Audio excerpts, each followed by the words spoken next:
Shalom, salam damai dalam nama Yesus. Bertemu kembali dalam program Randau Kehidupan.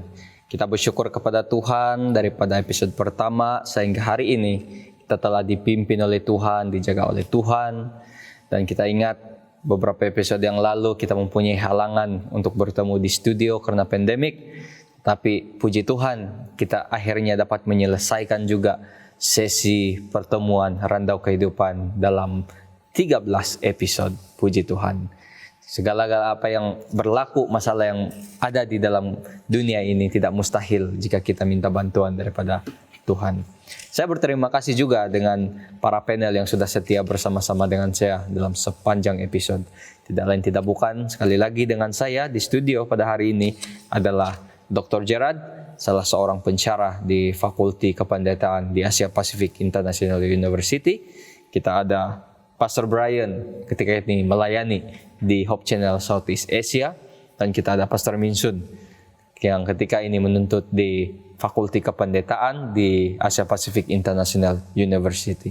Saya ingin bertanyakan kabar para panel, apakah sehat-sehat, pada dalam keadaan yang baik? Lagi sehat, puji Tuhan. Amin. Kita terus mengucap syukur kepada Tuhan karena pimpinan sehingga kita dapat bertemu sehingga episode yang ke-13 untuk Randau Kehidupan pada season kedua. Saudara-saudari yang berada di rumah, kami juga mengucapkan terima kasih di atas sokongan kamu semua. Pada hari ini kita akan membincangkan topik yang menarik mengenai kelahiran semula planet bumi, New Earth. Satu topik yang begitu menarik, dan saya pasti kita semua mahu mengetahui bagaimana rupa bumi yang baru, apa yang diperbaharui, apa yang sudah dibuang. Dan kita akan sama-sama kupas pada hari ini. Sebelum kita lanjut, kita minta Pastor Brian untuk pimpin kita di dalam doa pembuka. Dipersilakan. Mari kita bersatu dalam doa. Tuhan Bapa di surga, sekali lagi Tuhan kami datang untuk menghadap hadirat Tuhan. Kami ingin membuka firman Tuhan dan membaca, mendalami, dan juga untuk menemukan kebenaran Tuhan yang tersimpan buat kami, untuk memberikan kami lebih pencerahan akan kehendak dan rencana Tuhan yang begitu luar biasa dan indah untuk kehidupan kami. Terlebih untuk mempersiapkan kami untuk menantikan kedatangan Yesus yang kedua kali. Tolong kami Tuhan agar firman ini akan berbicara terus kepada hati dan pikiran kami, mengubah hidup kami, persepsi kami akan dunia ini, dan juga kehidupan rohani kami, dan seterusnya boleh mendekatkan kami kepada Tuhan dan menjadikan kami manusia baru yang akan dipersiapkan bagi kerajaan surga dan juga dunia baru nanti. Berkati semua sahabat-sahabat kami yang turut belajar bersama-sama, biarlah kiranya program ini akan menjadi satu berkat terindah untuk semua kami. Kami doakan dalam nama Yesus Tuhan dan Juru Selamat kami. Amin. Amin. Terima kasih Pastor Brian. Kelahiran semula planet bumi, bumi yang baru, satu perkara ataupun kejadian yang kita tunggu-tunggu sebagai orang yang mengharapkan kedatangan Tuhan Yesus kali kedua. Nah, saya ingin bertanyakan kepada mungkin Pastor Minsun, apa yang Pastor Minsun benar-benar harapkan ada di dunia baru nanti itu? Mungkin Pastor boleh kongsikan. Inilah perkara yang paling sukar untuk dijelaskan. Tapi itu merupakan soal yang paling mudah sebenarnya. Sebab imajinasi kita sebagai manusia ini tidak boleh melampaui apa yang ada di hadapan. Yes. Sebagai manusia yang coba membayangkan bagaimana dunia yang baru ini yang akan dia pulihkan oleh Tuhan, ya pasti sungguh indah yang luar biasa. Yang mungkin pada masa ini sukar untuk dibayangkan dengan kata-kata. Sebenarnya apa yang bermain dalam pikiran saya sekarang adalah kenapa harus dunia ini diciptakan baru. Alangkah eloknya kalau Tuhan dapat menambah baik apa yang sedia ada. Mungkin ya tidak perlulah untuk dimusnahkan dan dibuat baru.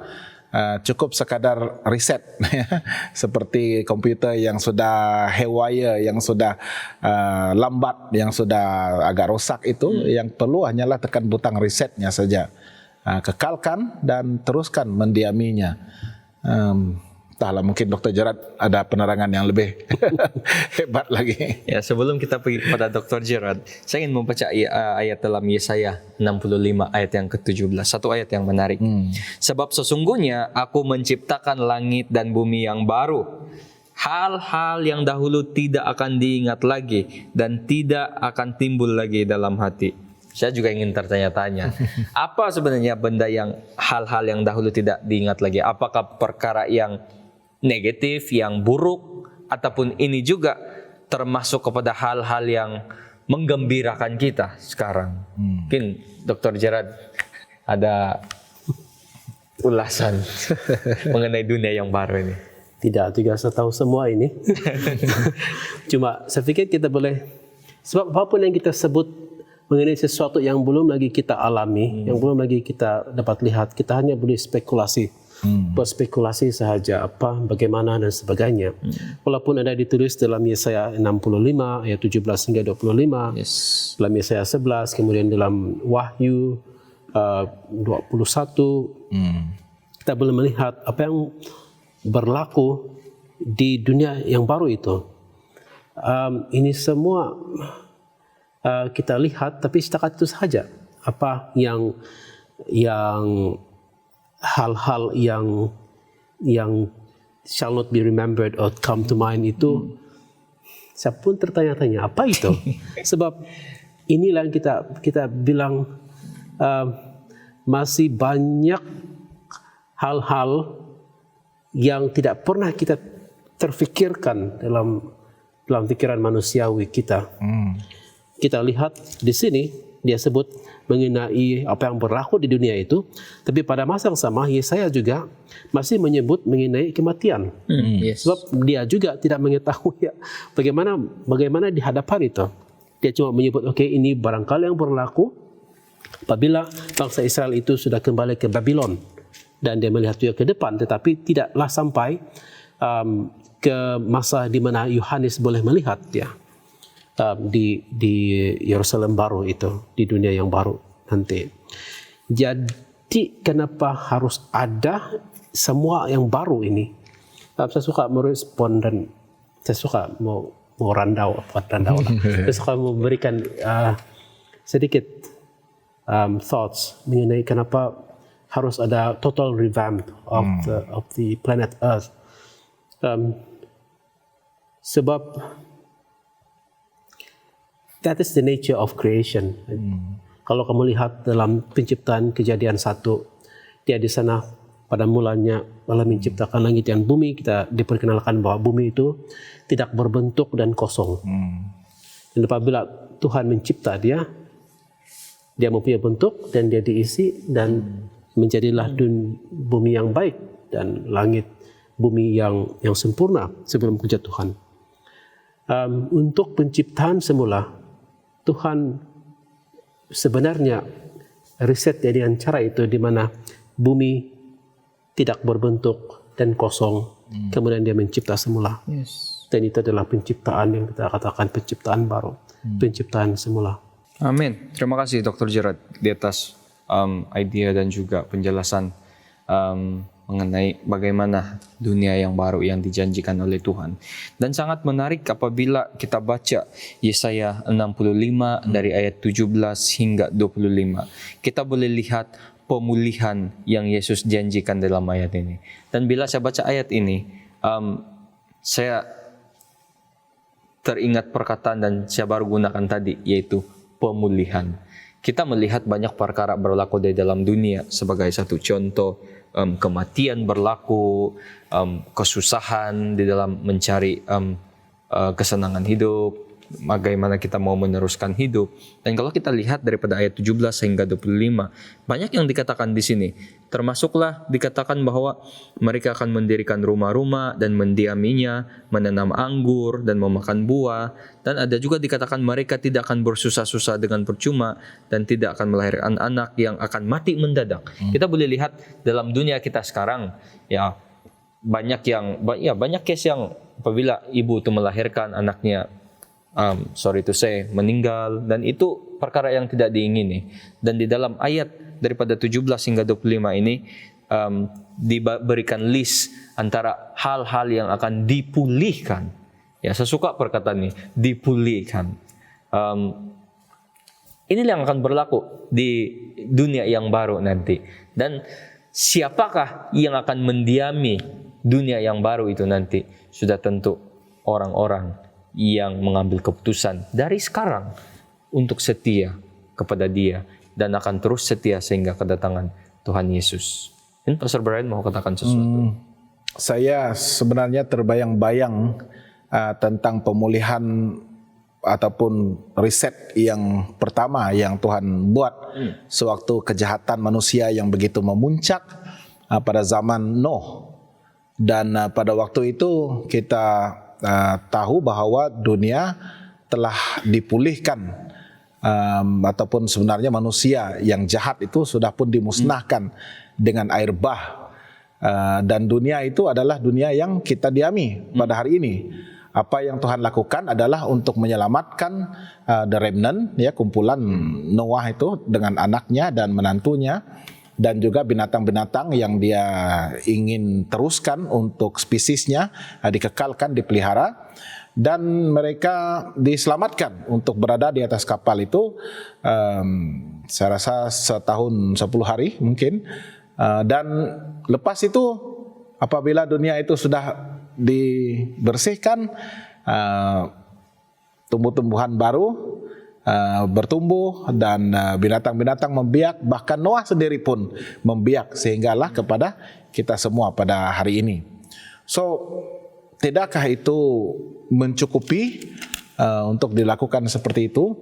Tetapi sebenarnya saya begitu anticipate, ya, penciptaan baru ini, ya, karena apabila saya melihat apa yang terjadi kepada Adam dan Hawa setelah mereka kehilangan keindahan dan juga rancangan kesejahteraan dan kebahagiaan kekal pada awalnya itu, dan firman Tuhan menjanjikan sesuatu yang sama seperti itu, ya, sewaktu dunia itu begitu sempurna sebelum datangnya dosa. Dan saya rasa sangat tidak sabar dan begitu rindu untuk melihat penciptaan ini semula. Tetapi bagi saya inilah sesuatu yang saya rasa merupakan the final, ya, perkara yang akhir, penyelesaian terakhir terhadap masalah dosa. Tuhan tetap akan menyelamatkan umat percaya pada waktu kedatangan Yesus yang kedua kali. Tetapi yang membezakan adalah pada waktu itu segalanya akan menjadi baru, termasuklah apa yang kita tidak ingin untuk lihat. Ya, apabila Noah mendiami semula dunia yang sudah dipulihkan itu, segala-galanya masih lama. Mereka tetap mati, mereka tetap melihat sesuatu yang tidak baik, mengalami penderitaan dan sebagainya. Bahkan dosa, ya, sejurus selepas mereka mendiaminya, Noah sudah berbuat dosa, ya, sudah pun mabuk dan sebagainya. Ya, tetapi inilah yang membezakan, di mana itu adalah pemulihan total, dan pada akhirnya nanti segala-galanya dipulihkan, termasuklah manusia yang akan dikenakan dengan tubuh yang tidak akan mati, kemuliaan Tuhan, dan yang penting sekali pada masa itu kita akan berdiam bersama-sama dengan Tuhan. Itu yang membezakan penciptaan baru itu dengan sekadar pemulihan dunia yang dialami oleh mereka pada zaman Noah itu. Saya ingin tambah sedikit apa yang Pastor Brian saya tertarik, dan mungkin dia kita boleh melihat dengan jelas kalau kita lihat kesan dosa ini terhadap apa yang kita panggil dia punya hukuman dia, kemudian kuasa dosa dan kehadiran dosa. Tuhan mencipta semula bumi ini untuk menghilangkan ataupun menghapuskan sama sekali secara total kehadiran dosa itu. Sebab yang kita lihat dalam Yesaya juga sebelum ini, minggu yang sebelum ini, kita melihat bahwa kuasa dosa itu boleh Tuhan menjawab masalah ataupun menyelesaikan masalah mengenai kuasa dosa melalui kehadiran kuasa Roh Kudus Tuhan, melalui apa yang kita panggil the New Covenant dan Roh Kudus dan sebagainya. Hukuman dosa itu kita lihat itu sudah dijawab oleh Tuhan ketika Yesus mati di kayu salib. Sebab Yesuslah yang mengambil dosa itu semua. Tetapi yang kita tidak mempunyai kuasa ini untuk menyelesaikan di dunia sekeliling kita adalah kehadiran dosa. Seperti yang Pastor Brian katakan, kehadiran dosa itu masih lagi berada sebab Noah itu adalah orang berdosa. Tapi kalau itu masih ada pada dunia yang baru, nanti balik berdosa lagi. Saya pikir Tuhan harus totally revamp semua ini dan dia harus menghapuskan kehadiran dosa supaya kita semua hidup dalam satu situasi yang totally baru. Saya juga terpikir soalan apabila Pastor Brian mengatakan sewaktu Noah itu zaman dia bumi diperbaharui dengan air, dan kita lihat selepas air bah manusia kembali melakukan dosa.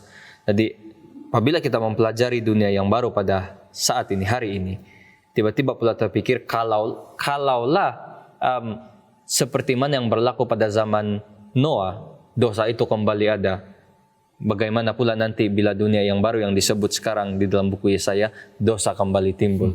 Dan terima kasih atas penjelasan yang sudah diberikan oleh Pastor Brian dan juga Pastor Gerard, bahwa Tuhan harus melakukan sesuatu apabila bumi itu diperbaharui, dosa juga langsung.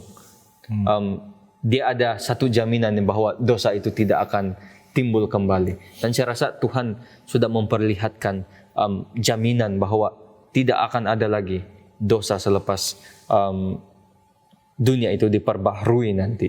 Dan inilah yang kita nampak di dalam scripture, di dalam buku Wahyu, Daniel, dan sebagainya. Di dalam Yesaya 66 ayat 5 dikatakan juga di sini, dengarlah firman Tuhan, hai kamu yang gentar pada firman-Nya. Saudara-saudaramu yang membenci kamu, yang mengucilkan kamu, oleh karena kamu menghormati namaku, telah berkata, baiklah Tuhan menyatakan kemuliaan-Nya, supaya kami melihat sukacitamu, tetapi mereka sendirilah yang mendapat malu. Saya tertarik dengan ayat, kamu yang gentar kepada firman-Nya. Dan mungkin Pastor Minsun boleh bantu kita dalam hal ini. Apakah maksud arti gentar pada firman Tuhan ini? Apakah dia berbeza dengan gentar dengan Tuhan dan juga gentar kepada firman Dia? Ada beza ataupun bagaimana mungkin? Saya percaya gentar dengan Tuhan dengan gentar dengan firman ini tidaklah jauh beza dia, ataupun mungkin tidak ada bezanya. Karena pemilik kepada firman itu adalah Tuhan itu sendiri. Jadi kalau kita menghormati firman, artinya kita menghormati pemilik kepada firman itu sendiri. So, tidak melihat ada jurang di situ. Terima kasih Pastor Minsun atas pendapat tadi. Apakah ada beza gentar kepada Tuhan ataupun gentar kepada firman Dia? Dan Pastor Minsun katakan tadi, pemilik firman itu adalah Tuhan sendiri. Dan Pastor, kalau orang-orang yang jahat ataupun mereka yang memang menolak firman Tuhan ini, dia berbeza juga cara bagaimana mereka gentar terhadap firman Tuhan jika dibandingkan dengan orang yang rendah hati, yang menurut. Ya, karena bila firman Tuhan itu berbicara, dan kalau dia berbicara terus, jika kita sadar akan misalnya selama ini kita berada dalam keadaan yang bergelumang dengan dosa, tahap kegentaran itu memang akan jauh berbeza. Ya, kalau kita bacakan ayat yang keempat itu, sebenarnya Tuhan berbicara kepada mereka yang yang suka memberontak, yang mencintai sesuatu yang Tuhan tidak sukai, ya. Nah, kalau kita lihat, tetapi mereka melakukan yang jahat di mataku dan lebih menyukai apa yang tidak ku kehendaki. Dan orang-orang yang sebegini, apabila Tuhan berbicara melalui firman-Nya, menegur, saya rasa tahap kegentaran itu dia lebih, ya, sesuai dengan degree of their iniquities lah, ya. Dan bagi kita yang mencintai, menyukai Taurat Tuhan, membaca, menurutinya siang dan malam, kegentaran kita itu lebih kepada mengasihi, menghormati dan menyayangi firman itu. Ya, tetapi bagi orang yang memang banyak berbuat dosa ini, saya percaya tahap kegentaran itu perlu, ya, untuk digoncangkan, perlu untuk ditusuk dengan firman Tuhan, sama seperti ditusuk dengan pedang bermata dua. Dan level dia itu pengalaman dipulihkan ataupun dibangkitkan daripada kematian rohani mereka itu akan berada pada tahap yang saya rasa agak berbeza juga. Terima kasih Pastor Brian. Ya. Sesuatu yang menarik dalam Yesaya 66 ayat 19 hingga ke-20 di sini. Saya juga confused sama ada orang yang dipilih oleh Tuhan ini datang memberitakan kepada orang yang terpincil, yang jauh, yang belum mengenal Tuhan, ataupun Tuhan mahu menggunakan orang yang belum melihat kemuliaan Tuhan ini untuk mengabarkan Injil dia ataupun bagaimana. Saya ingin bacakan ayat ini sebelum kita minta Dr. Gerard membantu kita dalam hal ini. Yesaya 66 ayat 19 hingga 20. Aku akan menaruh tanda di tengah-tengah mereka dan akan mengutus dari antara mereka orang-orang yang terluput kepada bangsa-bangsa, yakni Tarsis, Pul dan Lud, ke Mesak dan Ros, ke Tubal dan Yawan, ke pulau-pulau yang jauh yang belum pernah mendengar kabar tentang aku dan yang belum pernah melihat kemuliaanku, supaya mereka memberitakan kemuliaanku di antara bangsa-bangsa. Mereka itu akan membawa semua saudaramu dari antara segala bangsa sebagai korban untuk Tuhan, di atas kuda dan kereta dan di atas usungan, di atas bangal dan unta betina yang cepat, ke atas gunungku yang kudus, ke Yerusalem, firman Tuhan, sama seperti orang Israel membawa korban dalam wadah yang tahir ke dalam rumah Tuhan. Jadi mungkin Dr. Jared boleh bantu, apakah utusan Tuhan yang datang kepada mereka memberitakan kepada orang yang belum melihat Tuhan ataupun orang yang belum pernah melihat kemuliaan Tuhan ini, itu yang digunakan oleh Tuhan untuk menyebarkan Injilnya? Complicated sedikit ayat ini. Kita lihat bahwa penyebaran hal mengenai Tuhan itu berlaku walau apapun yang terjadi di sini, di mana sama ada orang itu sesuatu yang diutus Tuhan, ataupun seseorang yang tidak mengenal Tuhan, tapi kita tahu bahwa Tuhan boleh menggunakan sesiapa sahaja untuk menjadi utusan Dia. Kita sudah melihat dalam Yesaya 45 di mana Dia memilih Koresh untuk melepaskan bangsa Israel. Dan di sini kalau kamu lihat lagi sekali, aku akan menaruh tanda di tengah-tengah mereka dan akan mengutus dari antara mereka orang-orang yang terluput kepada bangsa, yakni yang seterusnya itu pulau-pulau yang jauh yang belum pernah mendengar kabar tentang aku dan yang belum pernah melihat kemuliaanku, supaya mereka memberitakan kemuliaanku di antara bangsa-bangsa. Nah, kalau kita lihat ini, aplikasi ini, kemudian dia di dalam zaman Yesus, kita boleh lihat juga aplikasi ini sebenarnya pada zaman Yesus, apabila banyak yang mendengar mengenai Yesus itu menjadi pembawa kabar Dia. Kamu masih ingat apa yang berlaku ketika Yesus dalam Yohanes 12 itu, ada beberapa orang Yunani datang kepada Yesus. Daripada mana mereka mendengar mengenai Yesus?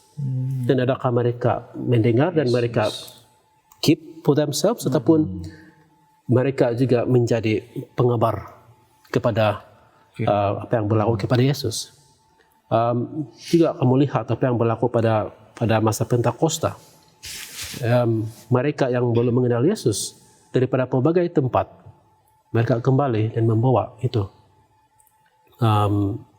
kabar baik itu. Jadi di sini saya pikir kalau kita katakan yang diutus oleh Yesus, iya. Yang juga yang tidak mengenal Tuhan tetapi mengenal Tuhan kemudiannya, iya juga. Tuhan boleh menggunakan siapa saja yang dia mau. Terima kasih Dr. Gerard. Pastor Brian ada tambahan? Saya sangat amazed ya, kagum karena rancangan ataupun rencana Tuhan untuk menginjil semua bangsa ini sebenarnya sudah pun tersedia di dalam firman Tuhan ataupun sejak mulanya apabila mandat itu diberikan kepada Adam dan Hawa dan kemudian kepada semua remnants ataupun umat yang dipilihnya, Nuh, Abraham dan keturunannya, dan kepada bangsa Israel ini.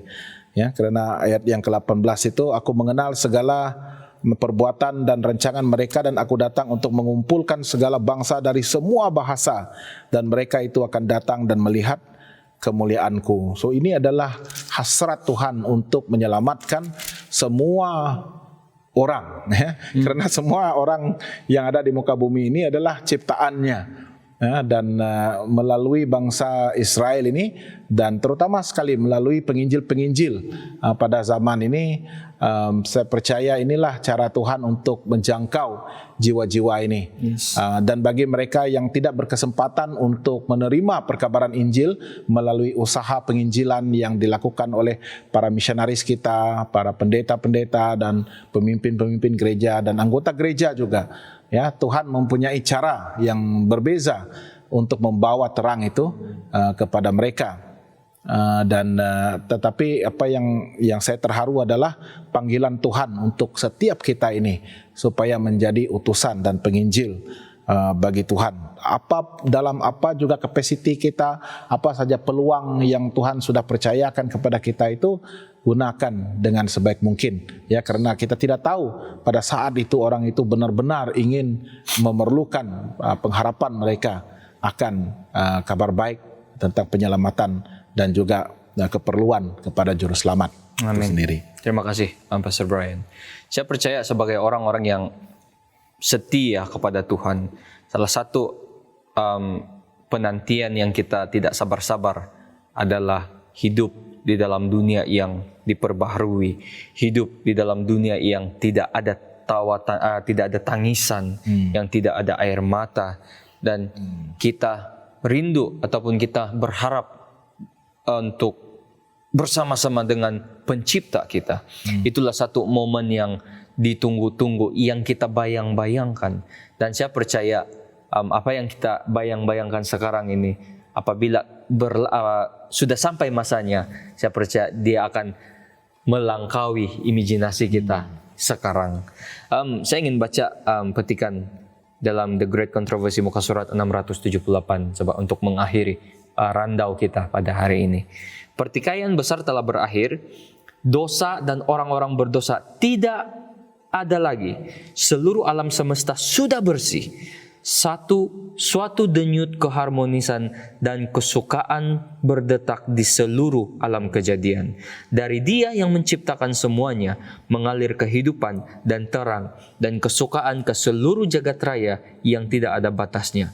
Dari atom yang paling kecil sampai kepada dunia yang paling besar, segala sesuatu yang bergerak atau yang tidak bergerak, dalam keindahan yang tidak berselubung dan sukacita yang sempurna, menyatakan bahwa Tuhan itu kasih adanya. Amin. Amin. Inilah yang kita mau, ini yang kita rindu.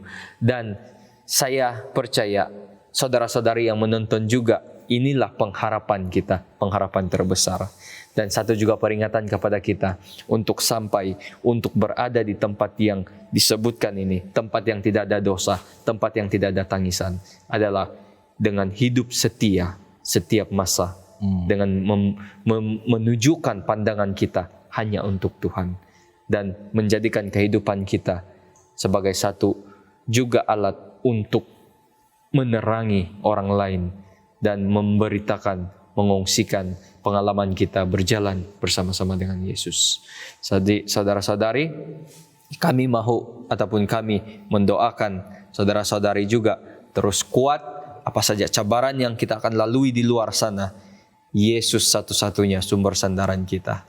Dan kita juga yakin bahwa Tuhan tidak akan pernah meninggalkan orang yang setia.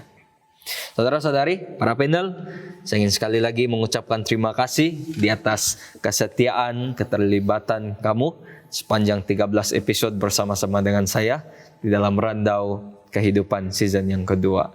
Terima kasih sekali lagi.